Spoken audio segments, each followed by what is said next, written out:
की छात्रा अपना मुंह खोल रही है, 100 मीटर लंबी जीभ निकाल रही है और उसे महिला शिक्षक की ओर बढ़ा रही है। जब वो शिक्षिका से मिलने ही वाली थी तभी महिला शिक्षिका को कुछ असामान्य महसूस हुआ। उसने अचानक पीछे मुड़कर देखा तो पाया कि उसके सहपाठियों में कुछ भी असामान्य नहीं था।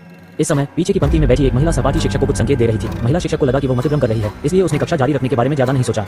लेकिन इसी समय एक छात्रा ने अपना पैर उठाया और धीरे धीरे ऊपर तैरने लगी। कई छात्र हवा में तैरते हुए तेजी से महिला शिक्षक की ओर उड़ने लगे। इस बार महिला टीचर को जाहिर तौर पर कुछ अजीब लगा, लेकिन वो इतनी डरी हुई थी कि उसने पीछे मुड़कर नहीं देखा।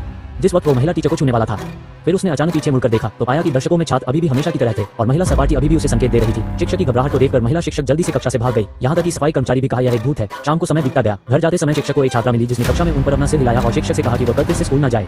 इतना कहने के बाद वो बिना पीछे देखे चली गई। महिला शिक्षक अभी भी बहुत उलझन में थी कि उसका क्या मतलब है। हालांकि उसने कभी नहीं सोचा था कि जैसे ही उसने दरवाजा खोला ये छात्र जो भूत बन गए थे उसका इंतजार कर रहे थे और उसका अपहरण भी कर लिया।